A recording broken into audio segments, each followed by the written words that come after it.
Good morning, everyone. It's Monday morning.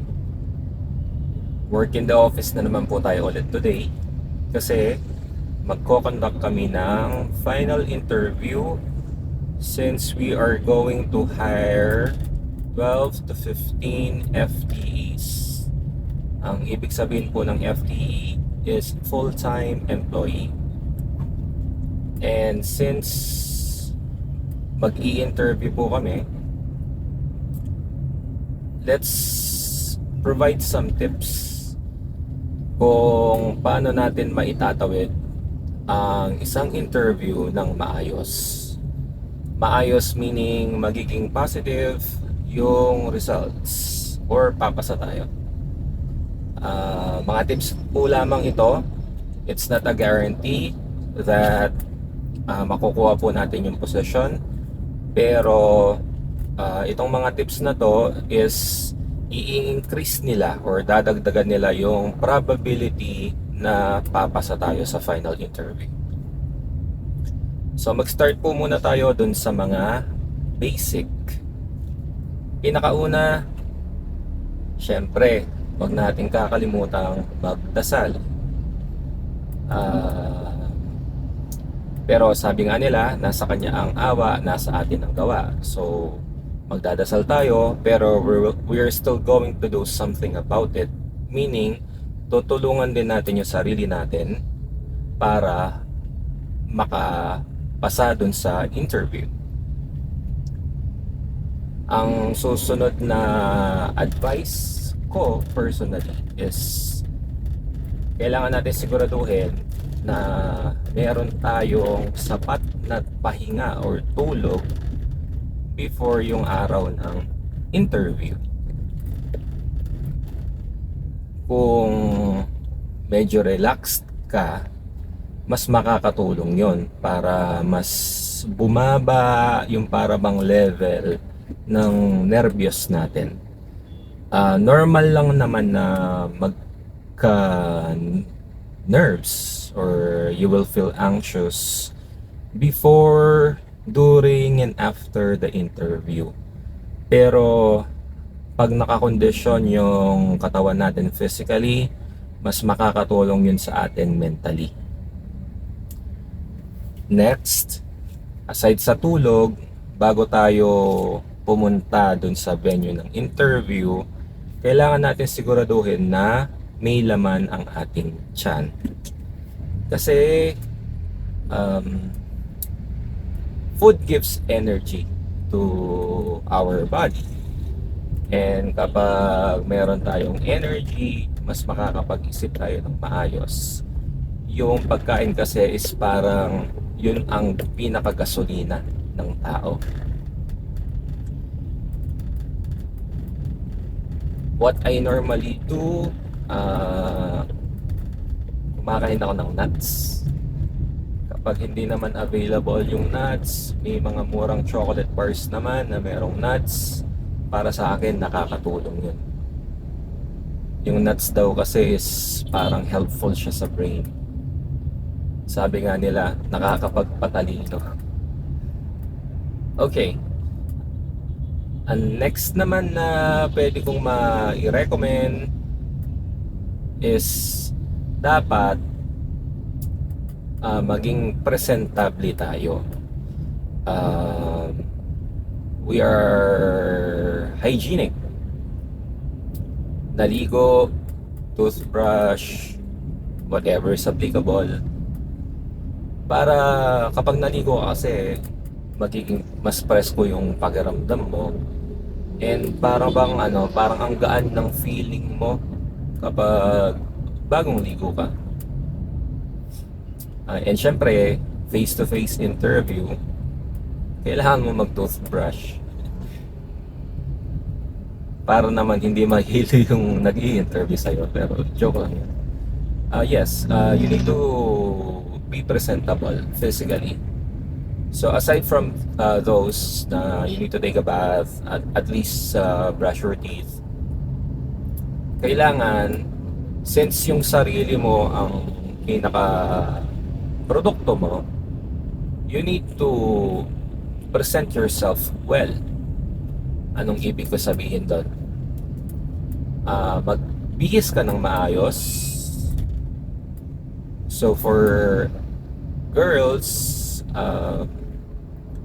mas mainam kung hindi masyadong revealing yung susuotin natin. Business casual.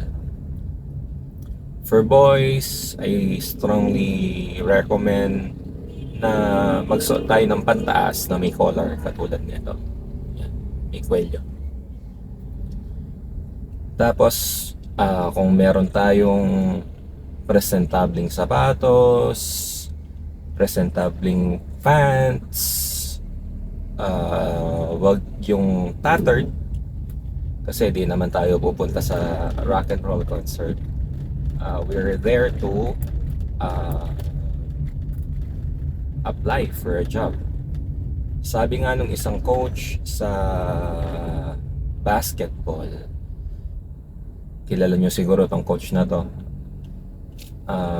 an American coach na laging naka business attire during games, and yung mga galing sa kanya inadapt nila yon, galing na players, galing na assistant coaches. Kasi ang sabi ng American coach na to dito sa atin is how you dress is a reflection if you mean business or not. Okay? So parang produkto lang yan. Yung product presentation is napaka-importante. Kapag unpleasant na yung look niya, parang magdadalawang isip na yung mamimili na bilhin siya. So same thing, kapag mag-a-apply ka ng trabaho, you need to dress well too.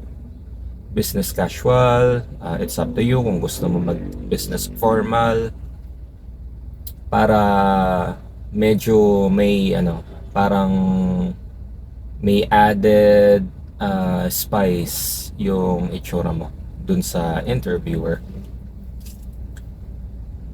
And since face to face yung interview, make sure na bibiyahe ka ng maaga para hindi ka naghahabol ng oras. Kasi it sets the mood. Be at the recruitment center siguro approximately 10 to 15 minutes before the call time, para pagkatapos mo magbiyahe, pagkatapos mo maglakad papunta doon, meron pang time yung katawan mo and yung isip mo na parang mag-settle down. Makakapag-relax ka pa ng kaunti and parang may time ka para ma-feel mo muna yung vibes dun sa recruitment center. And sa linya ng trabaho namin, may mga companies na nagko-conduct ng meeting virtually. It's either via Microsoft Teams or Zoom, kung ano man yung mga platform na gagamitin nila. Kahit na hindi nila sabihin na camera on, make sure that you are going to proactively do that. Since virtual lang yung interview, mas mainam kung pag join ng mag-i-interview is makikita na nila agad na naka-on yung camera mo kahit hindi man nila sinasabi. It says something about you meaning business, going back to what I've said earlier about how you're going to present yourself sa bihis mo. And kahit na virtual yung interview, same thing, you somehow treat it as a face-to-face interview. Magkalayo lang kayo ng interviewer, pero dapat yung feel niya is parang yun nga, magkaharap kayo face-to-face. So we have prep up, parang we seek guidance from our boss above we have prepared physically. So next naman na pag-uusapan natin yung mismong sa interview.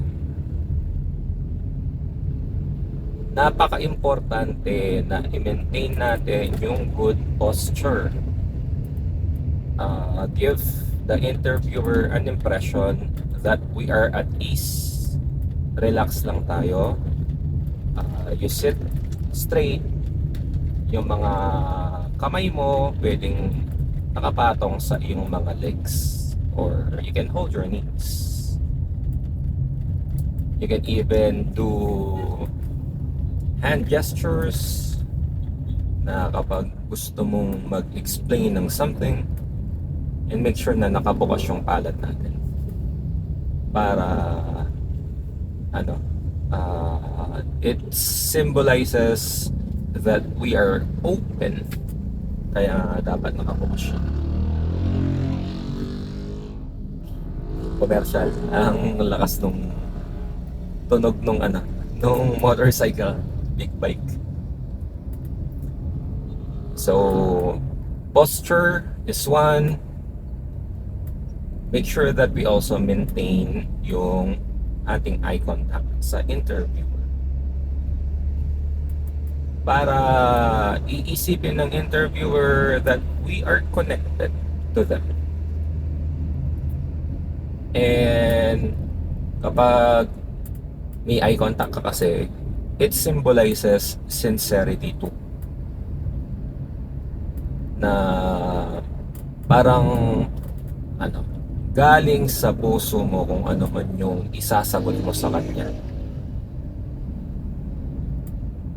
And yung next tip na pwede kong ibigay is dapat we are a willing listener. Kasi communication should be two ways. You need to speak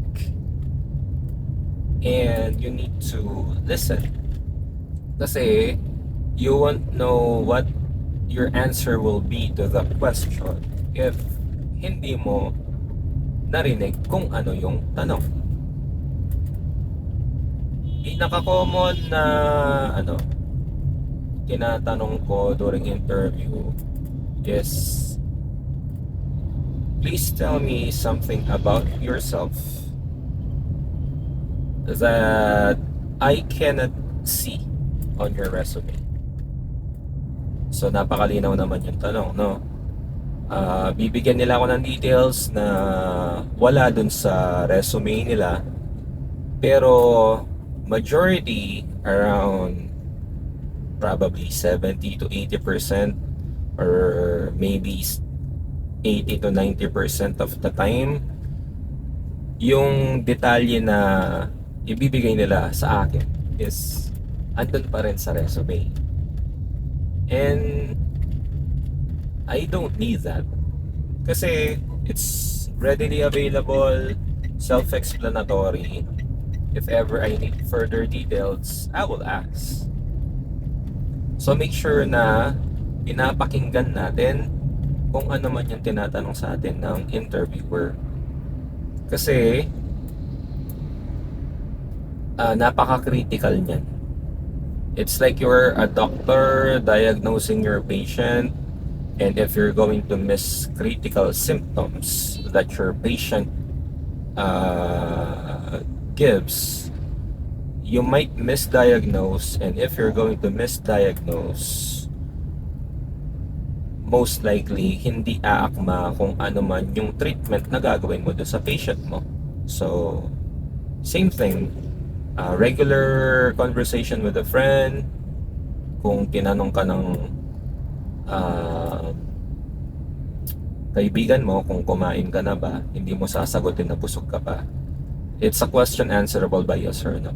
Yes, kumain na ako, or no, kasi busog pa ako.